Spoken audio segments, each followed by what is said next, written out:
Ahoy! Welcome to join us again on our daily Zlín Film Festival live internet TV streaming. Very happy to have you here again with us and happy to have such wonderful people on our panel today. We have representatives of 3 different types of cinema, and I'm sure that all of them have very interesting stories to tell and to share with us, which is great because slowly but surely we're maturing, we're evolving towards a regular TV panel talk show. It means that yesterday we skipped the poetry part. Today we're skipping most of the physical workout part, although I really liked it, but we don't have any inspiration for physical workout today. So if there's any complaints from your side, let us know. If you want to come up with suggestions about making this show more spectacular, more physical, more interesting, feel free to tell us. But my plan today is to focus entirely on the interesting stories that will be shared with us by representatives of 3 different films, 3 different types of cinema. We have with us Aviad, Givon and Imri Matalon from Israel, and they are here in Zlín with the film called Broken Mirrors that will be screened later this afternoon for a teenage audience. We have Genci, Mosho and Saimir Bajo, who come to tell us about a rediscovered treasure box of Albanian children's film history. And we have Zara Balfour, who went on a fantastic adventure that took her almost to the top of the world for a documentary called Children of the Snowland that was shot in Nepal.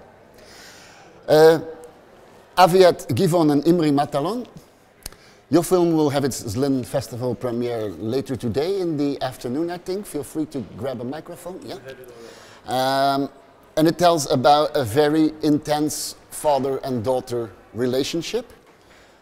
Could you tell us in like 5 sentences, 30 seconds, what kind of story the film is telling?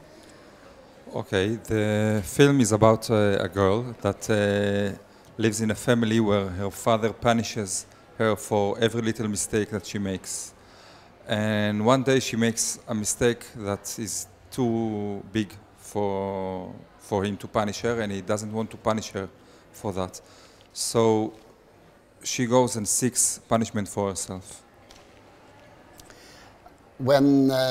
When we spoke about this film and about this relationship between a father and a daughter, you had this one sentence that got stuck in my mind ever since, and it says, according to the father in this film, his name is Gioa. His name is Gioa. And the daughter's name is Ariella? Yes, Ariella. So Gioa, in his perception, a father should be like a guardian to his daughter. Yes, he's not only a guardian, he's also an educator, and he believes that the strict discipline is making her good, is making her more disciplined, a good daughter. Giora is traumatized by his service at the army. He made a big mistake while he was a great officer, and this mistake, it's like it doesn't leave him to be like released. So he believed that if he will punish her a lot, she won't make any mistakes. Is there somebody from the panel who can add something to this very remarkable sentence? A father should be like a guardian to his daughter. Maybe from the Albanian background, we can add something to that. Feel free. Like about this similar situation? Like, yeah, I think we have a similar mentality in some points, so I could recognize that this relationship is quite similar to this. Even nowadays? Even nowadays, yeah. Even nowadays, it's very much similar to what is your story. The film makes parents question their methods, I think. It's the kind of film that you watch and you start immediately thinking like, what am I doing wrong? What can I do better? Yes, I think we got some reactions like that from the audience. The film is like against using punishments as parents.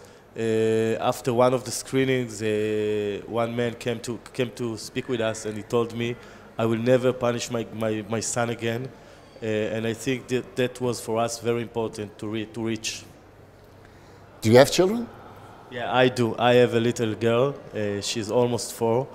The funny thing is, when I start working on this film, I had no children. But during the process, she came to the world, and it's kind of changed me. It kind of changed me.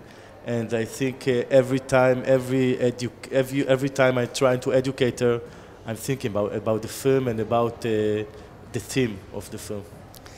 Because I remember that you also said there was something in making this film that made you think about your own father and your own parents. Yeah, my father used to serve at Yom Kippur and the 6 Days Wars in Israel. He was an officer, and he is very traumatized by this service. I think something is a very different man from Giora, from the character. But something in his experience came to me in some ways, and I think we use his character to make a new character. I also have a more cinematographic question. You were working on this film together. You're both directors of Broken Mirrors, and there's many cinematographic choices that you made, like in colors and in light and in music, to make sure or to make clear how Ariella feels like locked up in a world that is too small for her and too small for her dreams. And when you told me about it, I thought these were really interesting choices to make it visually clear to the audience. Can you tell us about those artistic choices? Well, we started working on the artistic choices sometimes before the film. We didn't have all the time we wanted, so we had a few rules for us that we thought that if we follow them, it will be easier to make it together, because working together is not so trivial. And one of the things that we have decided is that Ariella will always be confined in small places, and she won't be like something she's not able to escape. And also to use the Israeli light in a very hard way, that it will be... What is Israeli light? It's like it comes from really above. The sun is really high in the sky, not like in Europe where it's lower. And people actually have to squint a little bit because the sun is so strong in Israel. Since you work together at this film, maybe you have a question for each other? Can you interview your colleague? I think we talk so much in our journeys to festivals that we don't have any question for one each other. I still can say something about that. I think the main theme of the film is about forgiveness. It's a tough film. It's a hardcore drama, but in the end, the characters got the opportunity to forgive each other. And I think... Is that your answer to when I was saying ask each other a question? No, you're now forgiving your colleague? No, wait a second, I'll explain. So in the process that we worked together, there were a lot of conflict, obvious, between two directors that works together. And I think by the theme of the film, we always remember to forgive each other, to understand each other, and to give each other a space. And I think we learned a lot during making this film about forgiveness and about sharing and about work together. Thank you so much for sharing that with us. It's a talk show. So, since you're not really ready to ask each other questions, then I have one task for you. Since you'll be here with us for the rest of the sit together, I can ask one of you to come up with a question afterwards for the Albanian filmmakers, and I can ask the other one to come up with a question for our Nepalese film adventure. So great. I'll be happy to have you as our co-interviewer. Thank you. Genci Mosho and Saimir Bajo. One of them is somehow a famous actor, and the other one is a film producer and director at the moment. But maybe I should introduce you first to the topic that we're gonna deal with, because it's I think in this festival it's one of my favorite stories. It's something nice that happened. You remember in the 70s when we had the Eastern Bloc of the world, that you could see that in, for instance, GDR and in Czechoslovakia, and really qualified people were there to make children's films. It was the start of a fantastic tradition of children's cinema that was rooted here in Eastern Europe. And at the same time, a similar thing must have happened in Albania. But none of us knew about it, because Albania was, I think, in the Eastern Bloc, the most isolated country of all.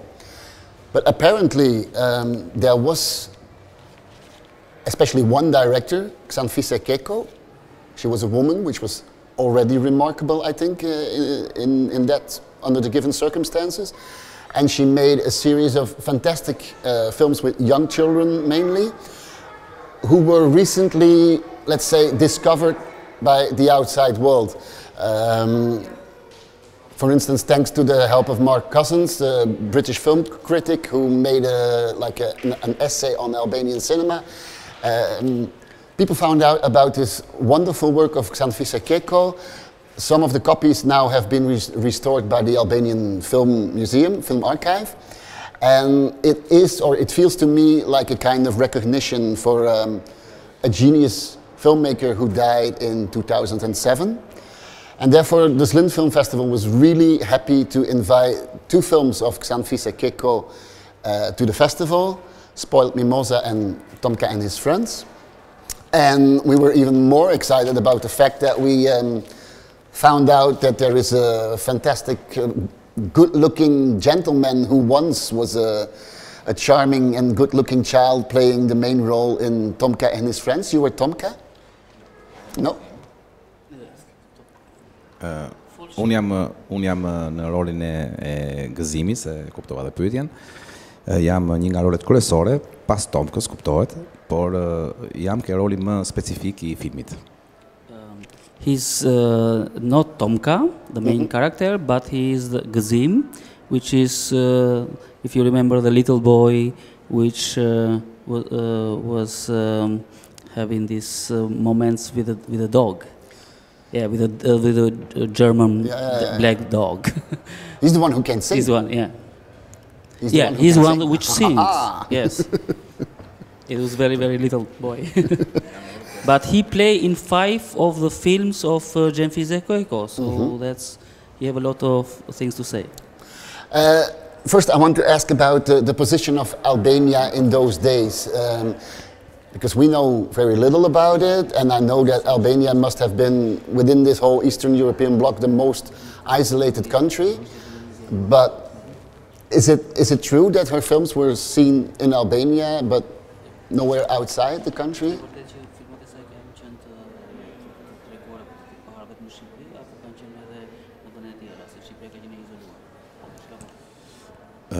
Është e vërtet që Shqipëria në vitet e para, ku janë xhiruar këto filma, ka qenë një vend si Çekoslovakia, si gjithë vendet e tjera të lindjes, një vend komunist me një sistem të centralizuar, politik dhe ekonomik.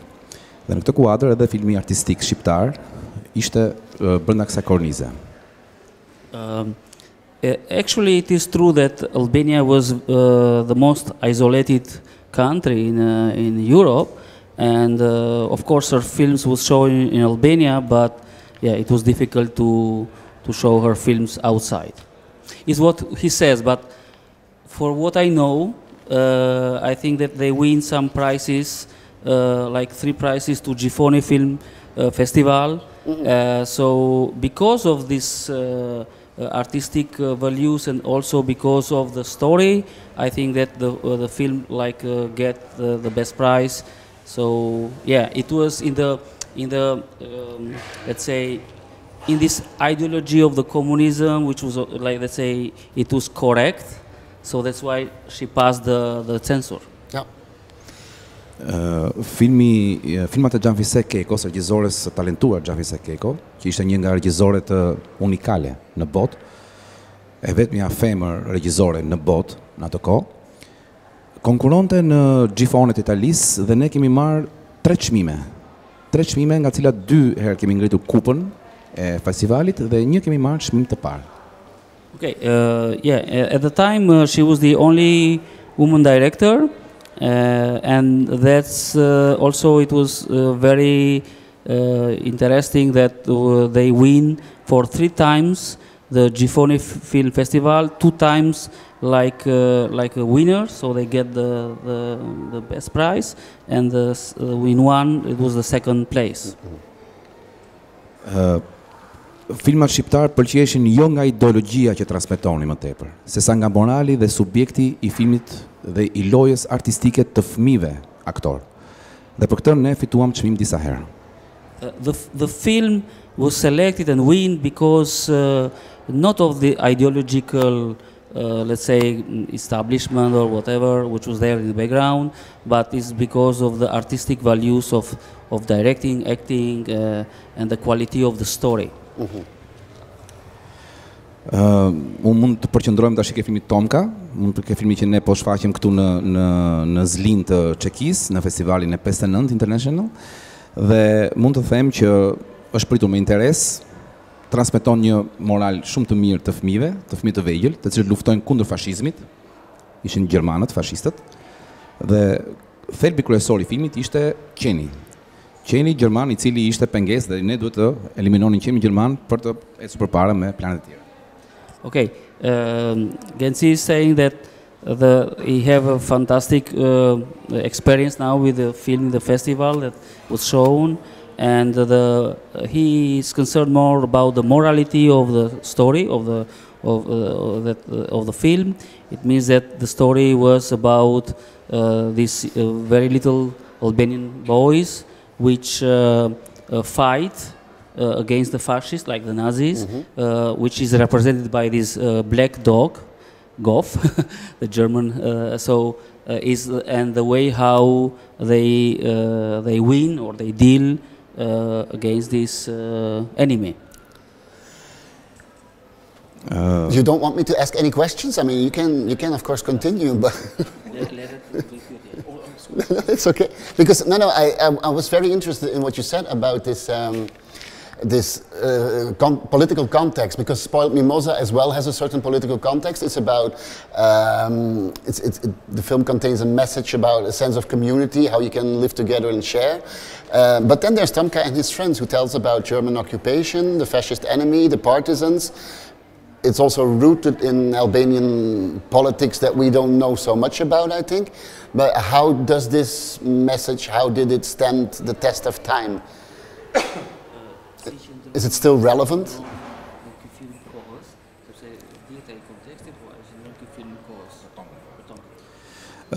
Filmi Tomka dhe shoqet e tij është përzjedhur nga Biblioteka e Departamentit Amerikan të Shtetit si një nga filmat e trashëgimisë botërore të filmave për fëmijë. Është kualifikuar i tillë. Dhe amerikanët e kanë marrë filmin, e kanë restauruar për të duruar dhe 100 vjet të tjera në transmetim. Okay, the film it's taken by the American archives and is the Department of Archives, and then they make a restoration that the film could have like 100 years more, like so the film it passed the test of the time, and it's even the ideological stuff which it is there, but that's not the film resists because of the story. Yeah, I can assure you that that was also the experience of the audience that was there, as far as I understood. How was it for you children to be part of these film projects? How do you remember this experience of being on the set so many years ago in a country where you probably were not used to big glamour events? Aktiviteti im artistik ka filluar që në moshë shumë të vogël. Ka filluar në moshën 6 vjeç e gjysmë, në filmin e parë të zonjës Xhavise Keiko, Qyteti më i në botë. Isha 6 vjeç e gjysmë në kopsht. Pastaj filmi i dytë ka qenë Benin sën vet, një film i realizuar me një moral shumë të mirë transmetimi, fituam kupën Gjifone. Dhe filmi i tretë ishte Tomka shoqet e tij. Pastaj unë pata filmin e katërt, pas gjunëve me Xhan Fisekekon, Tomka shoqet e tij, pas gjunëve, dëshmorët e monumenteve dhe Partizani i vogël Velo filmi i fundit. Kjo është artistike. Për Tomkën mund të them një episod, për filmin Tomka shoqet e tij, mund të them një episod. Episodi ishte ku qeni dilte nga kampi dhe duke qenë se ishte qeni i stërvitur, qeni i policisë, ne kishim shumë frikë, ne ishim shumë të vegjël, isha 10 vjeç. Dhe qeni nuk qëndronte në vend dhe avanconte dhe ne iknim derisa më në fund realizua me prerje në montazh në kinostudio. Okay.